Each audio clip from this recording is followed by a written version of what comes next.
Muy buenas noches, bienvenidos, bienvenidas a esta nueva oportunidad que tenemos de compartir. Los saludamos desde el Archivo General de la Nación y con ese entusiasmo que nos da siempre poder compartir el estreno de un nuevo episodio de nuestro podcast. El podcast que venimos desarrollando episodio a episodio, pasito a pasito. Ya estamos en el tercer episodio, el que vamos a estrenar hoy y que les adelanto, solamente eso les voy a adelantar por ahora, porque vamos a conversar con las invitadas de esta noche respecto al tema en sí, pero se llama Escándalo en el Rastro de San Francisco. Así que vamos a hablar sobre lo que va a ser este podcast. Pueden dejarnos sus saludos, por supuesto, en la parte de abajo. Vamos a compartir los saludos que ustedes nos puedan hacer llegar. Estamos muy felices de que nos permitan. Hoy hemos cambiado de horario, además, ¿ah? Porque nos decían, al mediodía estamos trabajando, estamos almorzando. Bueno, hoy día nos hemos preparado, hemos dicho, bueno, vamos a ir en la noche, vamos a darles un poquito de tiempo para que estén más tranquilos en casa y se sienten a compartir con nosotros. Soy Miguel Esquiafino y tengo el gran agrado de presentarles a dos damas extraordinarias. He estado compartiendo con ellas hace un momento, pero voy a presentárselas. En primer lugar, vamos a presentar a Maribel Arrelucea. Maribel, estamos muy felices de tenerla con nosotros aquí esta noche. Ella es historiadora, y docente, además de investigadora especializada en la esclavitud en Lima. Yo sé que ella es bastante sencilla, pero yo tengo que contar todas las cosas que me he enterado sobre Maribel, y si no tiene la oportunidad aún de conocerla, pues esta noche la van a conocer bien. Ella actualmente es docente de la Universidad de Lima y de la Pontificia Universidad Católica. Eh, Sus investigaciones especializadas han estado dirigidas al tema de la esclavitud en Lima. Con eso ya les voy dando algunos rasgos de lo que vamos a desarrollar en el episodio. Ella ha publicado en coautoría con Jesús Cosamalón La presencia afrodescendiente en el Perú, y también es autora de los libros Replanteando la esclavitud, Etnicidad y género en Lima borbónica, también de Sobreviviendo a la esclavitud, Negociación y honor en las prácticas cotidianas de los africanos y afrodescendientes. Y bueno, en verdad tengo una lista un poco más grande, pero queremos escuchar a Maribel, así que Maribel, buenas noches, bienvenida, muchas gracias por estar con nosotros. No, yo les agradezco mucho la oportunidad de reencontrarme otra vez con el Archivo General de la Nación, donde he pasado tantos años maravillosos leyendo documentos, trabajando. Es una parte de mi vida que extraño. Es interesante, ¿no? El poder revisar los documentos y encontrar tantas historias, porque además, ya vamos marcando un poco la ruta, hay muchas historias en cada documento además, ¿no? Así es, múltiples historias, múltiples voces que a veces no los escuchamos, ¿no? Y hay que rescatarlos. Muy bien, y antes de entrar de lleno a la conversación y enfocarnos en el podcast, ella, yo la escucho y me traslado de inmediato a algunos de los episodios que hemos escuchado ya del podcast, y es que Esther Salazar, aparte, por supuesto, de ser especialista de la Dirección de Archivo Histórico, integrante precisamente del área de procesos técnicos archivísticos, APTA, ¿no? Es guionista y actriz del podcast, o sea, casi todo terreno, comunicadora además. Esther, qué gusto estar acá compartiendo. Buenas noches. Buenas noches, Miguel, y también es para mí un gusto estar compartiendo con ustedes, con la profesora Maribel y con todos nuestros seguidores de las plataformas virtuales de la AGN en este proyecto que nació como un ver, ¿no? Y que poco a poco está teniendo un gran alcance. Y bueno, nuestro objetivo es siempre dar a conocer los documentos de otra forma, ¿no? De una forma un poco más amena, no, sin quitarle la seriedad, pero que vaya a mayor alcance, ¿no? A un mayor alcance del público. Ahora vamos a ver si por ahí sale alguna interpretación así un poco aleatoria. Más adelante, vamos a ver si la Vamos podemos a ver. hacer a Esther, porque de verdad nos encanta el trabajo que realiza y siempre se lo manifestamos. Escándalo en el rastro de San Francisco es el título del episodio que vamos a dar a conocer y que de alguna forma nos lleva a preguntarle a Maribel, a través de la investigación que ha desarrollado, ¿no? ¿Cómo es que la sociedad limeña, ¿no? Del siglo XVIII, ¿no? Incluso un poco antes, un poquito después, pero más o menos en ese margen, ¿cómo se manejaba respecto a las mujeres? Eh, y no solo a las mujeres que eran esclavas, ¿no? O, y encima, ¿no? O sea, mujeres, esclavas, afrodescendientes, había un sesgo fuerte, marcado. ¿Cómo se desarrolló esta etapa de nuestra vida republicana, Maribel? Bueno, en términos generales, el Perú, Lima y América Latina en realidad, pues existían unas estructuras mentales muy tradicionales que centraban a la mujer en la casa como criaturas que no estaban sujetas a la razón, sino más bien a las pasiones, a las emociones, de tal manera que no eran capaces de razonar y estar en el espacio público. Ya se decía esto, que las mujeres eran estas criaturas de cabellos largos e ideas cortas, ¿no? Entonces se centraban en la casa y en las labores domésticas, los roles tradicionales de madres, esposas, hijas, obedientes, calladitas, ¿no? Ahora, eso es en términos generales. Por supuesto que eso también se va matizando de acuerdo con la casta, la nación a la que pertenecían estas mujeres. Por ejemplo, mujeres de clases altas, pues eran vistas de una manera distintas a las de las mujeres afrodescendientes, africanas, y esto se remarca mucho más cuando se trata de las mujeres que estaban esclavizadas, ¿no? En términos generales, como les digo, las mujeres eran vistas desde lo doméstico y despojadas de su creatividad, de su raciocinio, pero en cuanto a las mujeres afrodescendientes y africanas, se centraban más en lo sensual, lo libertino, se pensaban que eran amorales, que se podían acostar con cualquiera, que eran criaturas entonces sensuales por naturaleza, ¿no? Entonces, las mujeres africanas afrodescendientes cargaban con estereotipos por ser mujeres, por ser de piel oscura y además esclavizadas, ¿no? Eran varios estereotipos que se concentraban en ellas, ¿no? Y digamos, ¿cómo asumían además esta discriminación, este rol tan complejo que les tocaba vivir en una sociedad que simplemente era así, ¿no? Y donde tenían que asumir?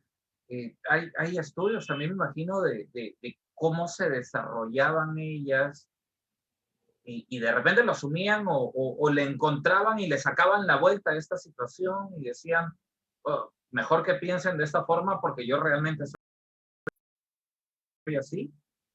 Claro, en realidad en todos los tiempos, las mujeres, los sectores populares, todos los grupos siempre han tratado de, primero, enfrentarse a los estereotipos, a las estructuras que puedan condicionarnos, ¿no?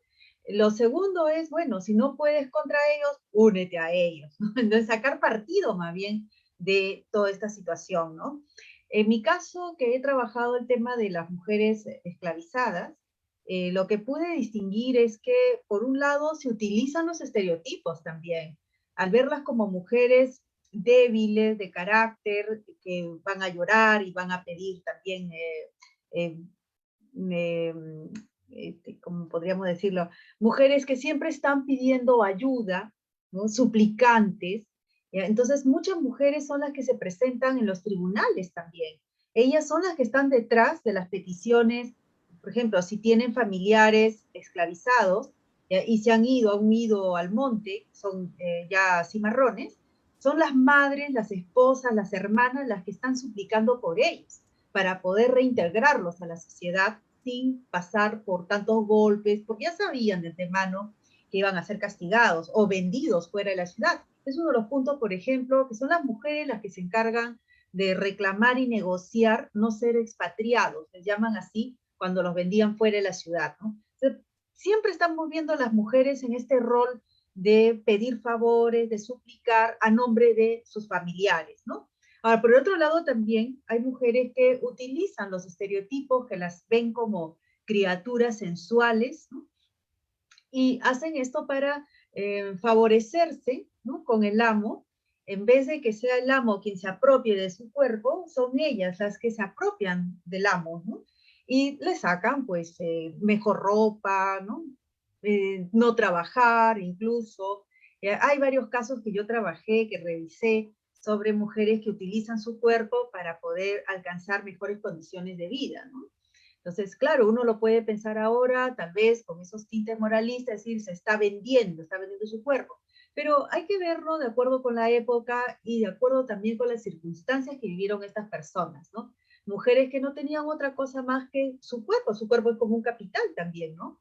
Y que con eso podrían asegurarse su propio sustento y también la supervivencia de sus hijos, de sus familiares, ¿no? Entonces, hay de todo, ¿no? Desde aquellos que fueron mujeres que fueron aplastadas por las circunstancias, los estereotipos y la esclavitud, hasta mujeres que más bien llevaron una buena vida, ¿no?, y utilizando los estereotipos. Y que Claro, los historiadores más sabemos a los que les va mal en la vida, ¿no?, porque están en los expedientes judiciales. Y casi es difícil arañar por ahí a aquellos que les fue bien, por lo menos por un tiempo, ¿no? antes de pasar a los saludos y también, por supuesto, a conversar con Esther sobre este episodio, eh, habla del cuerpo como como una, sacarle el jugo con el tema de repente físico, pero físico yendo hacia lo sensual, pero que además también era por la fuerza de los trabajos que también tenían que ejercer, ¿no? Claro, O claro. sea, el cuerpo, digamos, de todas maneras, tenía una función importante para ambos lados. Por supuesto, sí. Para una esclava, por ejemplo, no solamente era que su cuerpo no le pertenecía, sino le pertenecía al dueño, al esclavista, porque la va a hacer trabajar, ¿no? Y además hay una serie de limitaciones, como que tiene que vivir en la casa del propietario, hasta cierta hora nomás puede salir, ¿no? Ese tipo de cosas. Pero también el cuerpo puede ser liberado, ¿no? Puede ser liberado a través de, por ejemplo, con quién quiere acostarse la esclava y sentir placer. No solamente se puede acostar con el amo para obtener algo a cambio, sino también puede acostarse con alguien para obtener placer. Y esa es una gran victoria también. Entonces, el cuerpo puede ser un terreno donde se redefinen también las circunstancias de la esclavitud, ¿no? La libertad y la esclavitud, ¿no? Muy bien, muchas gracias. Estamos conversando con la historiadora, docente, investigadora Maribel Arrelucé. Yo voy a aprovechar para recoger un poco los saludos también que están llegando antes de conversar con Esther.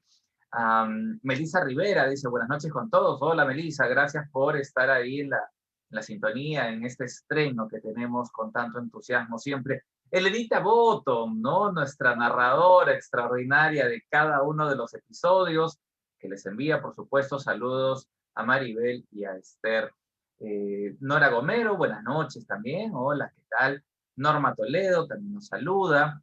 Claudia León, que le está pasando la voz a Pilar Ochoa. Pilar, ya estás, ya llegaste, Pilar. Bueno, pura Pilar. Félix Matías Ricardo, hola, buenas noches. Un abrazo, Félix, gracias por estar. Nora Gomero, Maribel, felicitaciones, me da gusto estar aquí, le hace llegar este saludo Nora Gomero. Silvia Cati, está pasando la voz. Soledad Paucar, ya empezó. Soledad, ¿ya llegaste también? Soledad, ya, que no se pase la hora. Saludos para Lucas Garcés, Samara Rulos, buenas noches. ¿Hay algún link de inscripción? No, aquí estamos en vivo a través del Facebook Live, en vivo, a 7 de la noche con 46 minutos. Saludos para Nancy Guamaní, también le hace llegar saludos, dice Maribela Reducea, me da gusto verte y escucharte, tema muy interesante. Natalia RJ, buenas noches, una invitada de lujo para un tema súper interesante. Definitivamente, estamos muy felices de tener a Maribel con nosotros. Felicitaciones, les hace llegar Nancy Guamaní y Roal Pérez. Buenas noches con todos, familia archivera. Es una gran familia la del Archivo General de la Nación. Ahí está Soledad, dice, aquí estamos. Aquí está. Muy bien, Soledad, gracias por llegar.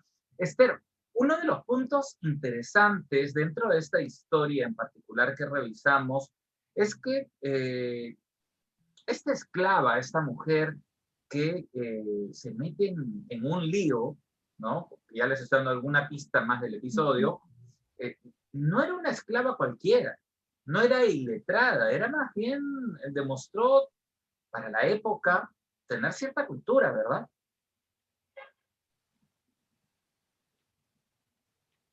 Bueno, en el documento que hemos podido apreciar, la firma de Josefa Pastrana no es de una iletrada. En principio, muchos esclavos firmaban por ellos otras personas, ¿no?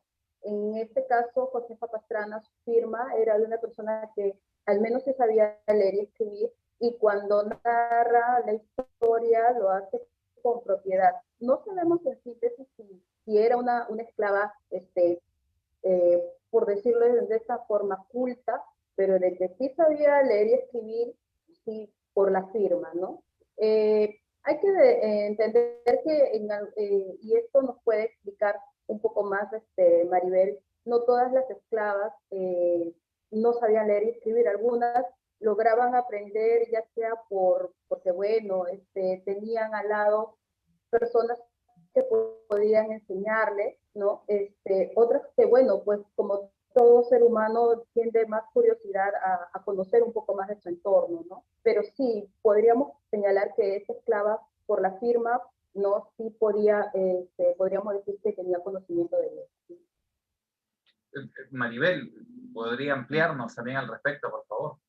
Sí, a la mayoría de la gente le llama la atención cuando alguien que está esclavizado firma o dice que ha leído algo, ¿no? O que cita alguna ley. Nos llama la atención porque tal vez está este estereotipo de que los sectores populares y los esclavizados están al margen de la razón, la escritura, los libros, las leyes, etcétera, ¿no? Hay una historiografía ya respetable en el Perú, ¿no? Que ha analizado cómo hay estrategias de parte de los esclavizados y los sectores populares en general para acercarse a la escritura y a partir de la escritura, pues, mejorar ciertas condiciones de vida, pero también poder negociar y pelear derechos en las instancias judiciales, ¿no? En este caso, sí fue emocionante ver que Josefa Pastrana escribe, firma, es su autógrafa. Ahora, también hay que ver que en algunos casos los sectores populares no saben leer y escribir, pero sí saben firmar, por lo menos hacen la rúbrica, ¿no? En este caso, ella firma, está ahí en la escritura, ¿no? Y firmó porque sí sabe hacerlo, ¿no? Más allá de eso, no sabemos si leía algo, ¿no? Si formaba parte de digamos, del mundo cultural de la época, no lo sabemos, ¿no? Pero algo por ahí uno puede agarrar de que es un ejemplo, Josefa es un ejemplo de sectores populares que por lo menos podían firmar, ¿no? Ahora, hay un detalle muy particular y aquí le voy a pedir a Josué que nos ayude, como siempre, está ahí detrás y Josué nos va a ayudar a mostrar un elemento, ¿no? O sea, fue un escándalo tan grande que como decimos ahora de manera muy coloquial, fue una mechadera en todo ese palabra, ¿no? Sí. Ahí está. Ahí están los mechones, o sea, hasta Las dos trenzas están. Sí. ¿Qué poder? Debo contar algo, ¿ya? Yo ingresé a la Universidad de San Marcos en el año 88, y desde los primeros días, nuestro profesor de esa época, Raúl Aranque, nos llevó al Archivo General de la Nación, fue mi primer contacto con los documentos, y de ahí ya no lo dejé, ¿no? Empecé a investigar, y cuando me decidí en 1990 ya a investigar sobre esclavitud, el primer conjunto documental que empecé a leer fue Causas Criminales. Y recuerdo clarísimo una mañana que pedí un expediente y al llevarlo a la mesa se cayeron las trenzas y me quedé impresionada, impactada, ¿no? Eran estas trenzas, ¿no? de Luisa San Martín. Entonces, ahora que me pidieron hablar acerca de este expediente, recordé el caso, dije, wow, regresa a mí Luisa. Bueno, y Josefa Pastrana y Luisa San Martín, ¿no? Sí, tuve estas trenzas en mis manos.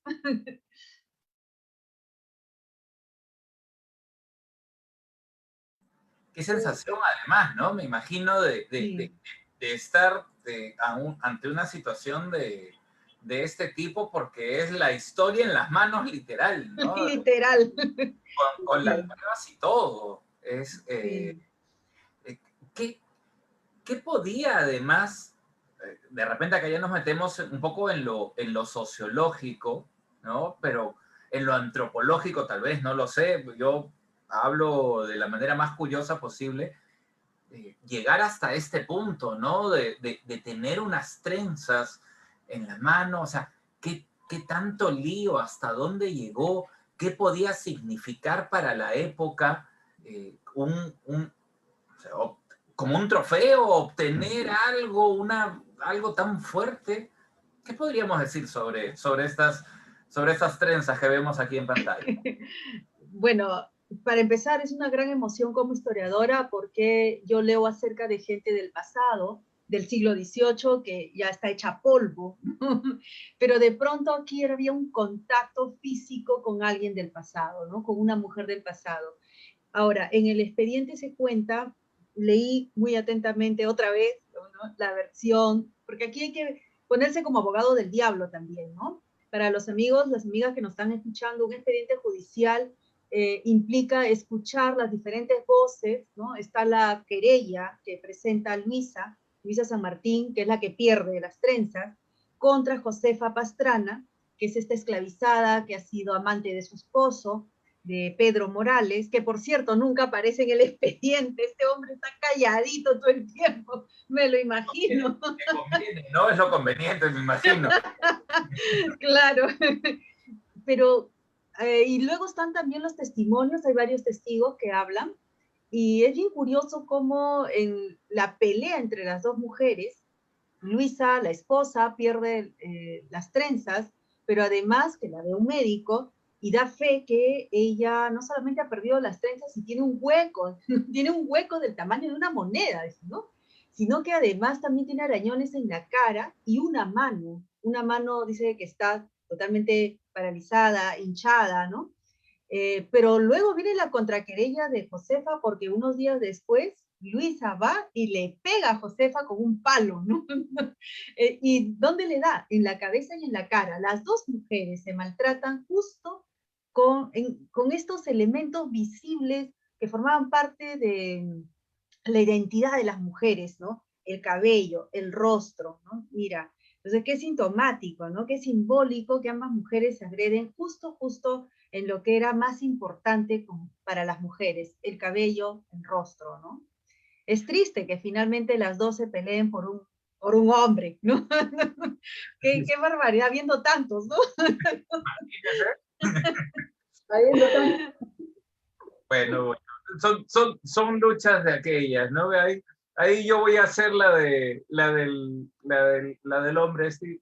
No voy a decir mucho. Como Yo voy Pedro a ir Morales. haciendo saludos porque nos siguen escribiendo en esta noche. Ahorita vamos a preguntarle además a Esther por esas maravillosas interpretaciones que nos ha regalado. Gracias, Josué. Gracias por la imagen.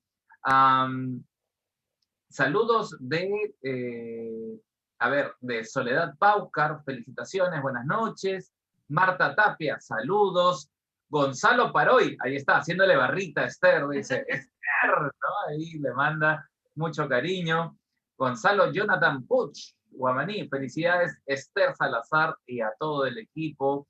Jesús Martínez, el director, por supuesto, de Archivo Histórico, también está ahí presente. Un abrazo para Jesús. Saludos a Maribel por su valiosa participación y a Esther y al equipo del AGN que hace posible este lindo trabajo. Ahí está, gracias por los saludos, director. Y Carito Banana, muy interesante, dice. Claro, muy interesante mientras se vea todo de lejos, ¿no? Porque ya los golpes, la jalada de trenzas y demás debe ser un poco más complicado. y gracias a Yola Quispe por las felicitaciones. Felicitaciones que trasladamos además a todo el equipo de APTA que hace este chambón, ¿no? Este trabajo tan grande, tan fuerte, y que ahorita lo tenemos representado pues en Esther y en toda esa labor de generar las historias. Ese trabajo de generar el guión, Esther, debe ser bastante simpático, ¿no? Porque es como que, ok, tengo el documento en la mano y digo, ¿por dónde lo llevamos? ¿Cómo lo dramatizamos? ¿Cómo lo teatralizamos? Cuéntanos un poquito de esa experiencia también, por favor. Bueno, primero se elige el documento el cual se va a adaptar al podcast. Muchos de ellos proceden, por ejemplo, en causas civiles, criminales de los fondos. Y bueno, como tú dices, Miguel, el trabajo es adaptarlo. En muchas ocasiones son documentos de 30, ¿no? 35 folios y adaptarlo a una historia de que dure máximo 5 o 6 minutos. Esto es con la finalidad de sacar extraer lo más importante del documento. Adaptar también muchos personajes en el sentido de darles extraer todo lo que nos dice el documento y darle los matices, ¿no? Aquí es un trabajo de equipo, en realidad. Yo hoy día estoy representando a ese equipo, ¿no? Pero detrás mío está el trabajo de Celia Soto, de Elena Boto, de Bernardo Reyes, en la elaboración del guión, en la cual a veces un día completo, día y medio, estamos tratando de estructurar cómo va a ir, quiénes van a hablar, en el caso de los testigos, quién va a ir, quién no va a ir, qué es lo que dicen, adaptar algunas palabras que eran muy coloquiales en el siglo XVIII y que si nosotros lo ponemos como está calco y copia del documento no lo van a entender. Entonces tenemos que adaptarlo a una forma mucho más coloquial de ahora, ¿no? Y eso no solamente es el trabajo del guión, de ahí viene el trabajo de edición, ¿no? Ahí tenemos el trabajo de Jorge Carrión con Rebeca de la Cruz, que nos ayuda en los efectos, en darle esa matiz.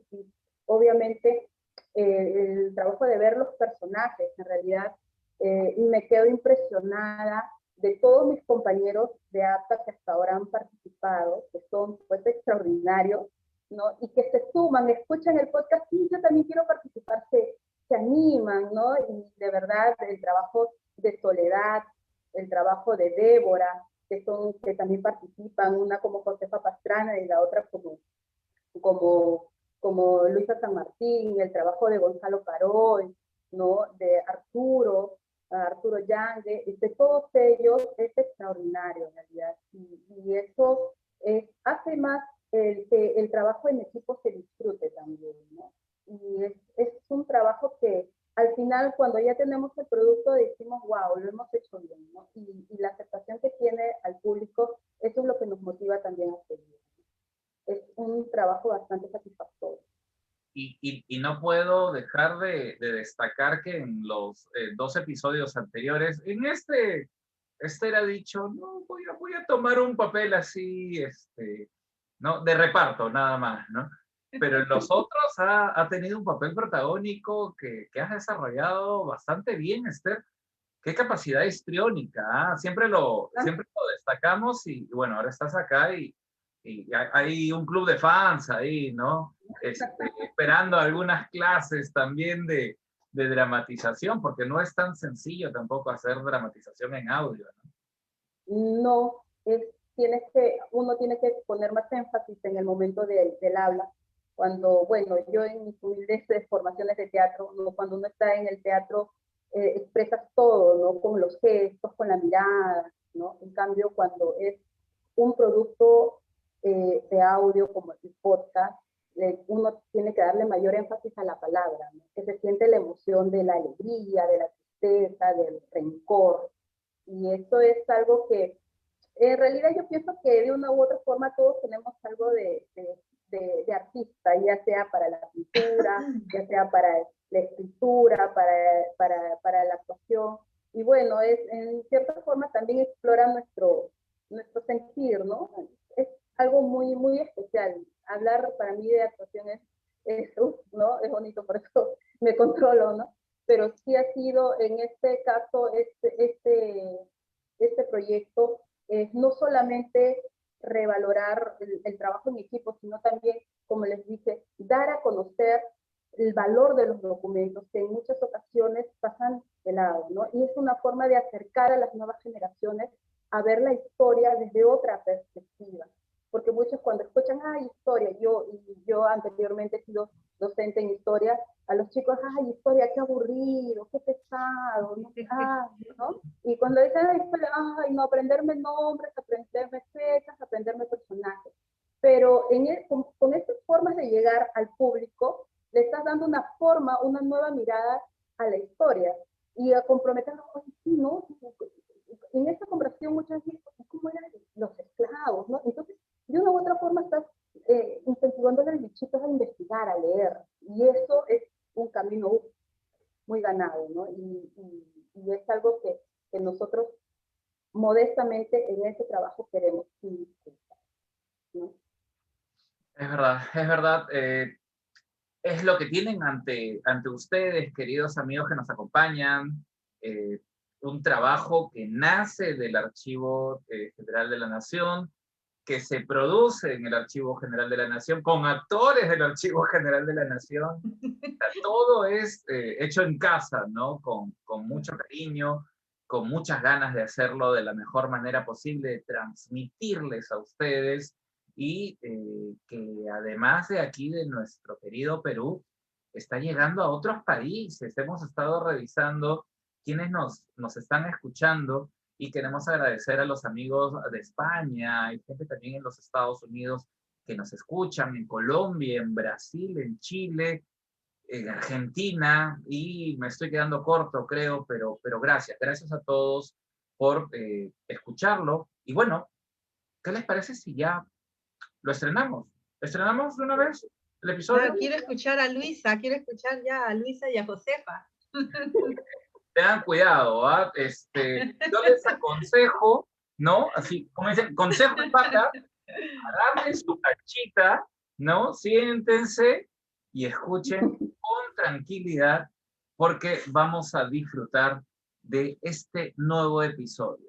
Este es El escándalo en el rastro de San Francisco. Atentos.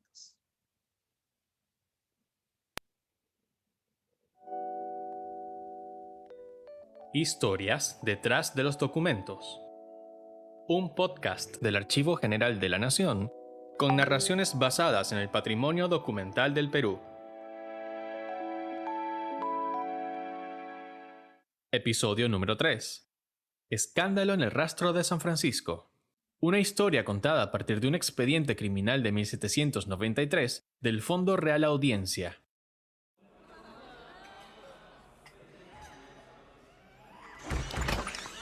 ¿Qué está sucediendo? No, esto va a acabar mal. La noche del 16 de enero de 1793, los vecinos de la calle del Rastro de San Francisco fueron sorprendidos por un fuerte altercado protagonizado por dos mujeres. Al día siguiente, una de ellas se presentó sumamente molesta e indignada ante el alcalde del crimen Manuel García de la Plata para querellar a Josefa Pastrana, esclava del doctor Pastrana, por las agresiones que le infirió esa noche.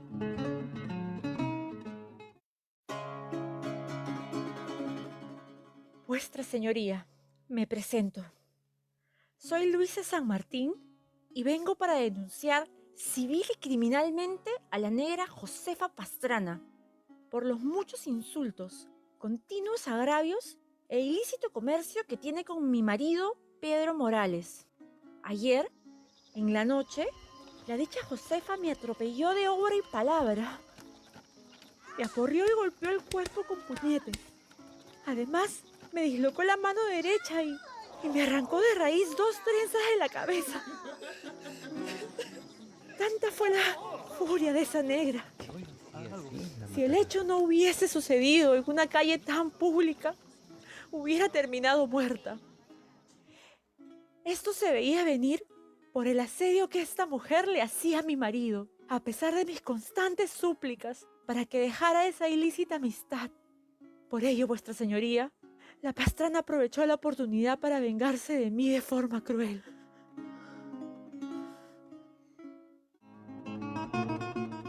A pedido de Luisa San Martín, el alcalde del crimen ordenó que el actuario, Ascenso Zúñiga, certifique las lesiones de la demandante.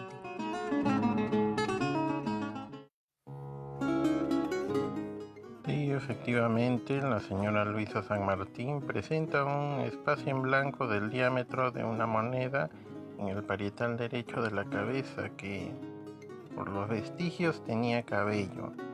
Asimismo, la mano derecha tiene contusiones y el rostro aparece con varios rasguños, al parecer de arañazos.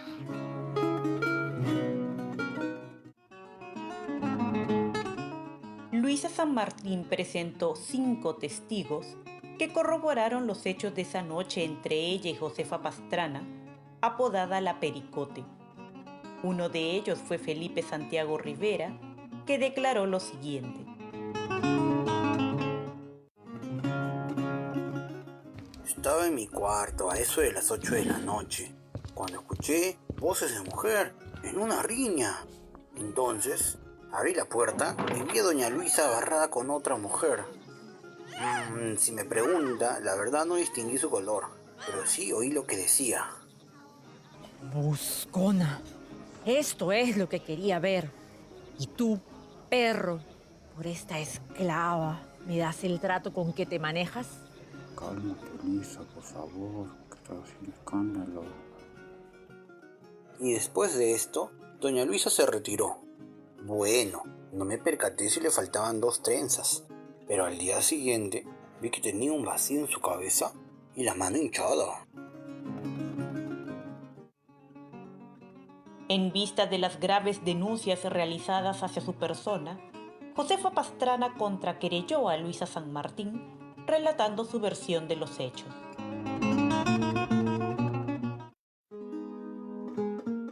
Su señoría, le diré la verdad. Esa noche estuve pasando por el café de San Francisco y vi a don Pedro Morales, marido de la dicha Luisa, parado en la puerta del café. En ese instante se acercó y me jaló la mantilla, diciéndome que tenía que comunicarme varias cosas sobre su mujer. Le pedí que por favor me soltara, pues no tenía intención de saber absolutamente nada de esa señora. Que me dejara continuar mi camino. De repente, apareció su esposa y al vernos me dio de palos por todo el cuerpo. Luego me amenazó con una navaja y juró que me quitaría la vida. Ya otras veces esa señora salía de noche vestida de hombre, cargando la misma arma, con el fin de cometer su depravado intento.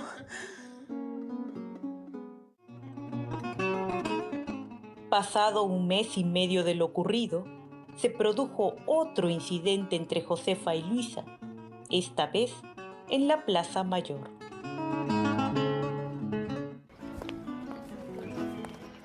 Buscona, ya que la justicia no ha hecho nada contigo, yo te rebanaré la cara y me revolcaré en tu sangre.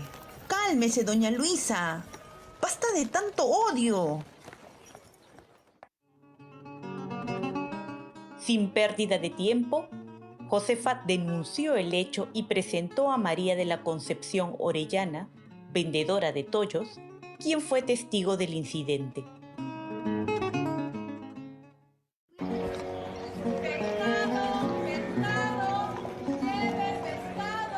Ah, sí, claro.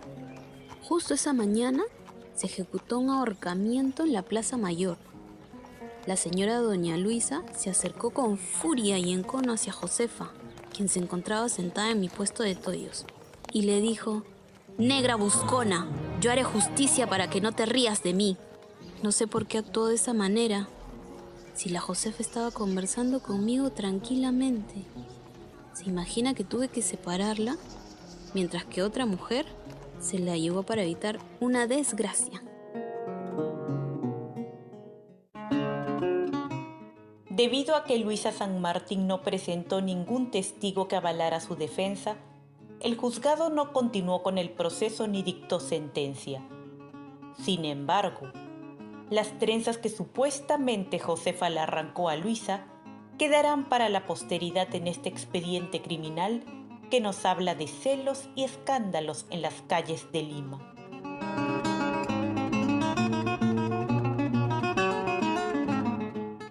Guión: Celia Soto, Elena Botton, Bernardo Reyes y Esther Salazar. Sonido: Jorge Carrión y Rebeca de la Cruz. Presentación: Jorge Carrión. Voces: Elena Botton en la narración, Débora Bendezú como Luisa San Martín, Soledad Paucar como Josefa Pastrana, Arturo Yange como Pedro Morales, Bernardo Reyes como actuario, Gonzalo Paroy como Felipe Santiago y Melissa Bayón como María Concepción. Agradecimiento especial por la musicalización a Javier Echecopar, a Rodrigo Díaz en la tiorba, Alejandro Vera y Cristian Gutiérrez en la guitarra barroca. ¿Quieres escuchar más relatos como este?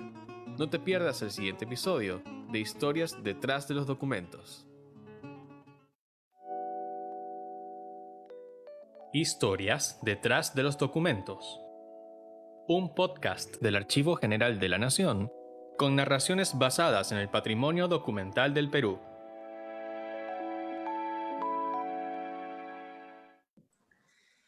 Bueno. ¡Qué bonito! Muchas gracias. Reconocí muchas la gracias. voz de Lenita, pero me sorprendió la voz de Soledad y de Gonzalo Paroy. Sí, Tenemos talento en el AGN, tenemos talento en el área de arte. Yo Me también estoy quedé- animando también. Genial, ya está, listo, ya está, cerrado. Ya. Maribela Relucea, vamos pensando ahí en el personaje para la próxima. Sí, de eso se trata, ¿no? De cómo, claro, del lado de quienes conocemos es, qué bien, ¿no? Pero más de 10 actores en escena, ¿no? Por decir algo.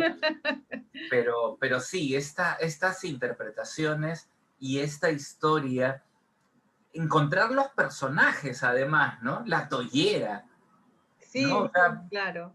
el La vendedora de personaje- tollos. La vendedora de tollos, que es Melissa también, nuestra compañera de AGN que nos ayudó en esto, ¿no? O sea, y también en muchos aspectos el documento nos muestra cómo era Lima, ¿no? En este periodo, ¿no? Puedes con reconstruir una noche en Lima, ¿no? Sí, Una noche en Lima. es extraordinario. Y es más, allí el testimonio de la tollera, ¿no? Justamente en el documento narra que hubo, antes del altercado entre Pastrana y Luisa San Martín, hubo un ahorcamiento, ¿no? Hubo un ajusticiamiento, ¿no? Entonces, eso nos muestra que en la ciudad de Lima, a veces se romantiza mucho la época colonial, pero la ciudad de Lima era tan convulsionada y tan movida como lo es ahora, ¿no? Y Además, estos documentos... sí, estos episodios, por ejemplo, de ajusticiamientos, azotes en público, ahorcamientos, a veces también desmembraban los cuerpos de los reos, eso quedaba grabado en la mente de la gente porque era como también para ordenar sus tiempos. Claro, cuando hay testigos que dicen, sí, yo lo vi después del ahorcamiento de tal, o fue más o menos a un mes de la muerte de fulano, ¿no? Sí, entonces es una forma también de marcar tiempos de la ciudad, ¿no? Como una especie de calendarización, ¿no? Exacto. Fue 3 días después del ahorcamiento de tal persona, o 4 semanas después de los azotes que le dieron a tal persona, ¿no? Es que estas actividades marcaban mucho a veces la pauta y a veces también el morbo de la ciudad. Sí, de hecho. Y esto era lo que quedaba grabado en la retina y en la mente de las personas y lo tenían como referente. Claro, eran espectáculos públicos, ¿no? Es más, cuando sabían que iban a ahorcar a alguien, iban a la cárcel o donde esté la persona que iba a ser asesinada al día siguiente, y empezaban rezando por el alma, se supone, ¿no? Del que ya se va a morir, y luego corría licor, la gente bromeaba, se convertía en un bacanal, ¿no? No cae, no cae. Sí. Un espectáculo, ¿no? Ahora puede parecer muy crudo, ¿no? Ahora claro. enseña mucho la sensibilidad, pero en esa época era lo cotidiano, ¿no? Suena duro, pero era el común vivir de esa gente, ¿no? Claro, era el castigo sobre el cuerpo, que todo el mundo lo vea, que participe además del castigo, ¿no? Era una forma también de aprender cuáles son las normas y qué te puede pasar si rompes las normas, ¿no? Sí. De ejemplarizar un poco, ¿no? Sí. Y de hecho hay mucha pulcritud en la generación de estos ambientes. Doy fe como parte del comité que se reúne, ¿no? Y este trabajo minucioso que se realiza de decir, no, pero falta esto, falta el otro. Claro, es eso, ¿no? Es buscar exactamente esos ambientes que, bueno, ya nosotros escuchamos el producto final, pero que es un paso a paso y que cada vez va mejorando ese flujo, pero que se busca con muchas ganas de que salga algo bueno. Lo otro interesante, y que lo conversábamos antes de la presentación, era este tema de los insultos, ¿no, Maribel? Los insultos que había. Bueno, acá hemos escuchado un negra buscona, ¿no? Que digamos que fue lo más fuerte. Lo más suavecito, ¿eh? En ese momento, bueno, digamos, ¿no? Pero había... no lo vamos a repetir, ¿no? No se puede decir acá. El documento dice negra y ya, ¿no? Pero para una cuestión de que es del público, le hemos, a ver, incluso pues nosotros buscamos ya, ¿qué tipo de palabra puede ir acá? Porque esto es demasiado fuerte, ya, buscona, el sinónimo ya que es súper fácil y todo lo demás, ya lo agregamos ahí, ¿no? Es lo gracioso también lo que nos pasa cuando tratamos de adaptarlo a guión, ¿no? Sí, los insultos tienen que ver justamente con esos estereotipos que hablábamos y tienen que ver con la honra, el honor de las personas, ¿no? En el caso de las mujeres, los insultos más frecuentes tienen que ver justamente con la supuesta falta de honor sexual, ¿no? Las mujeres tenían que ser muy recatadas, contraídas, virginales, ya casadas, pero fieles al esposo. Entonces, el peor insulto también para las mujeres sea justo eso, de, no se puede decir, ¿no? ¿no? No se puede decir, qué pena. Claro, entonces eso, y en un ambiente público era peor. Por eso es que mujeres que eran así ofendidas en su honor, de inmediato acudían al tribunal para quejarse y que castiguen a la persona que les había ofendido, ¿no? Y en el caso de los hombres, más bien se les habla de, el insulto más recurrente es el de maricón, ¿no? Que también los ofende y podrían llevar a los tribunales a una persona, ¿no? Y los castigaban con azotes, ¿ah? Claro, una sociedad en la que el honor era muy importante, todos se movían, era como un valor, ¿no? Que permitía moverse dentro de la sociedad a las personas y a las mujeres sobre todo, porque de eso dependía primero el mercado, digamos el mercado, ¿no? Con quién casarse. Si era una señorita y afrontaba un insulto así, pues disminuían sus posibilidades de casarse bien, digamos, con alguien, un buen partido, ¿no? Recordemos que en esa época, a diferencia de ahora, para las mujeres realmente los caminos eran muy cortitos, era de la casa del papá y la mamá a la casa de alguien, ¿no? El matrimonio era lo más esperado, digamos, pero tampoco es que habían pues otros espacios para realizarse como personas, ¿no? Por eso era muy importante mantener el honor, la virginidad. A veces no era porque lo mantenían, pero sí hacia afuera, parecerlo por lo menos, ¿no? Así es. Estamos en... Eso rescato del libro que realizó Maribel con Costamalón, cuando una parte dice, ¿no?, que a pesar de que las mujeres esclavas eran mancilladas a su honor, pareciera contradictorio, eso también le permitía un mayor grado de libertad, a diferencia de las mujeres que eran de estatus social más elevados, ¿no? Y eso también le permitía una mayor movilización social.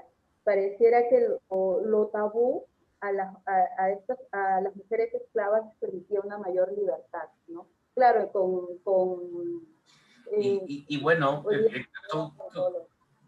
todos estos detalles que encontramos, además, enriquecidos por el acompañamiento musical, ¿no? Queremos agradecer mucho también a los músicos que nos han acompañado en este episodio y que nos permiten disfrutar de de las melodías con las que se han puesto, ¿no? Además,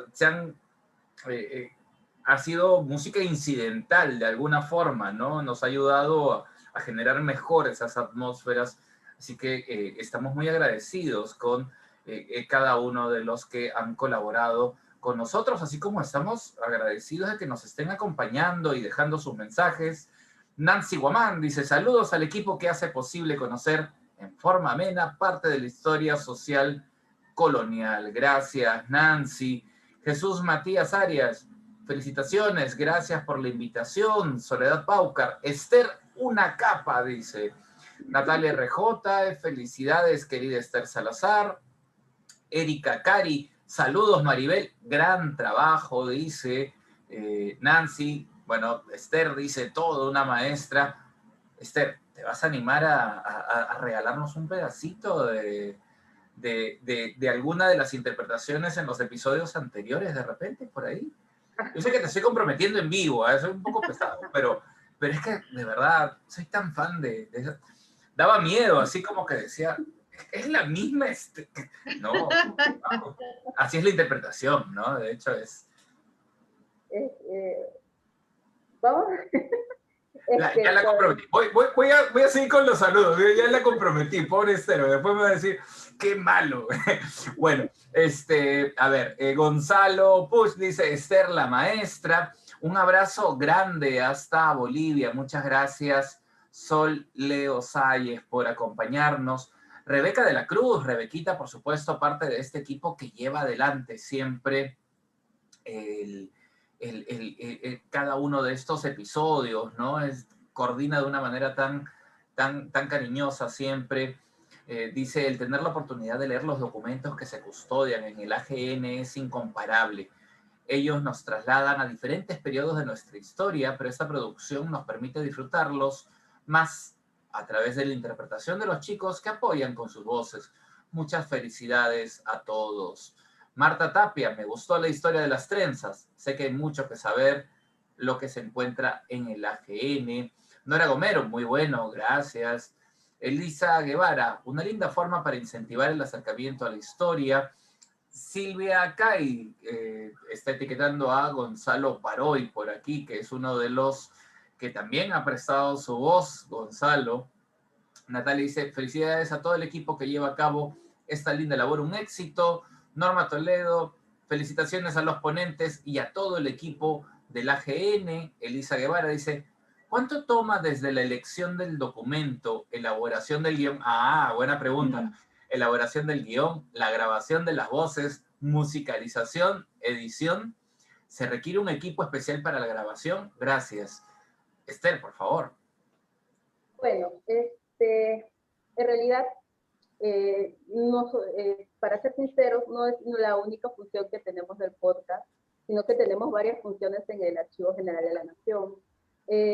Para la elección del documento, estamos deliberando entre 2 a 3 días. En realidad, la elaboración del guión, una vez nos demandó solamente 2 horas, y en este caso, para la elaboración de este guión, nos demandó un día aproximadamente, ¿no? Entre mañana y tarde. Luego, en realidad no se necesita un equipo así extraordinario para las grabaciones, lo hacemos con nuestros celulares en realidad, porque por esta situación que estamos viviendo de la pandemia, no se puede reunir muchos en un solo espacio.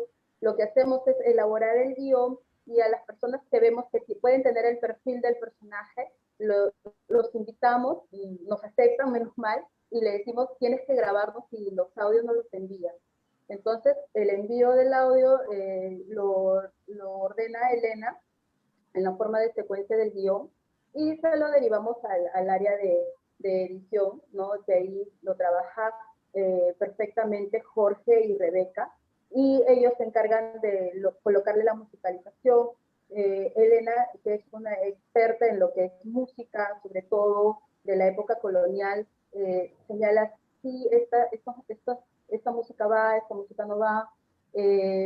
vemos los sonidos, a veces algunos efectos no se consiguen fácilmente, y por ejemplo en la primera parte y en la última parte que se escucha estos murmullos, nosotros lo hacemos mismos, ¿no? O sea, ay, hablamos, sí, que es lo otro, y se une, y luego se ensambla todo, ¿no? Se escucha, se hace una prueba, se hace una primera prueba, si pasa el filtro, bien, si no, si hay que hacer correcciones, se realizan las correcciones, y se vuelve a escuchar otra vez, y si todo está perfecto, entonces ya va al estreno. Es un trabajo en realidad de largo, ¿no? De largo alcance, ¿no? Pero con la satisfacción de que les guste, es ya nuestra mejor recompensa, ¿no? Pero es un trabajo en equipo. Eso es lo que quiero resaltar. Es un trabajo en equipo que se hace pensando que le guste al público y que sea lo más pulcro y respetable posible, y también respetando el documento y los personajes que nos están dando la historia, en realidad, que sucedió hace muchos años, que ya obviamente no existen ellos, pero dándole el respeto, ¿no? que es lo que se merece, ¿no? Es un trabajo en equipo, eso es lo que resalta. Así es un proceso que tiene varias partes, ¿no? Y donde más o menos se ha mapeado, y bueno, ya lo ha explicado de muy buena manera, además. Brenda Garay dice, saludos por estos podcasts, Maribel es lo máximo, así, con todo este cariño, qué bonito. Nancy Guamaní dice, Maribela Relucea Barrantes, una gran historiadora, felicitaciones. Marta Tapia, celos y escándalos aún existen, me gusta la historia, dice. Ajá, muy bien, Marta. Y Elisa Guevara, muy bien realizado, muchas gracias. Gracias a ustedes. Queremos pedirles a cada uno de ustedes que han estado esta noche escuchándonos, compartiendo con nosotros, disfrutando de los comentarios de Maribel, y por supuesto también los comentarios que nos ha dejado Esther, y además el detrás de micrófonos, ¿no? Sería, queremos pedirles que nos ayuden a compartirlo, a difundirlo. Queremos que más personas puedan disfrutar de esta labor que hacemos desde AGN con tanto cariño.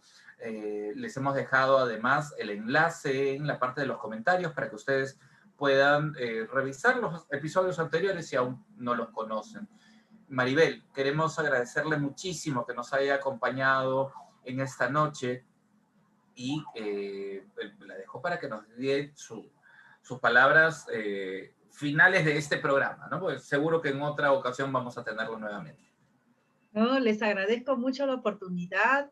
He disfrutado bastante realmente de esto, de la reunión, del trabajo de ustedes, y pensaba cómo los historiadores hacemos un trabajo, rescatar las voces desde los archivos, los documentos, voces como las de Josefa, las de Luisa, dos mujeres atrapadas en las estructuras, ¿no?, de la época.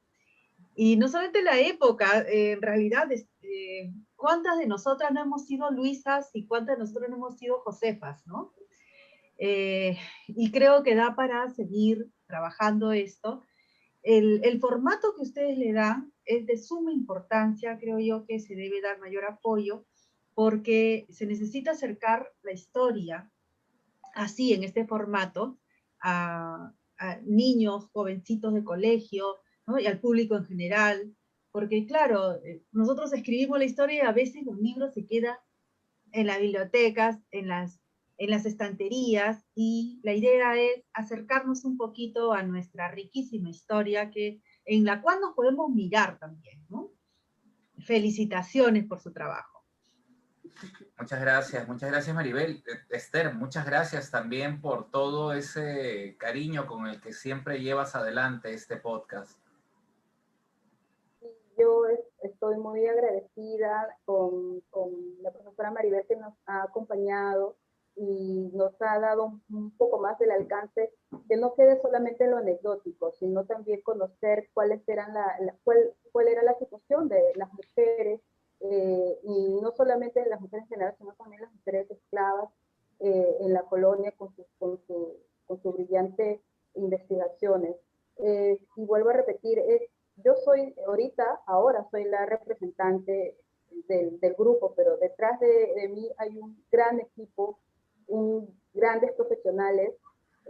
Compartimos mucho todos nosotros la pasión por la historia, por los documentos, y creo que eso es lo que nos lleva a hacer un buen trabajo, espero, y tratar de mejorarlo siempre, ¿no? Y que esté al alcance de todos, ¿no?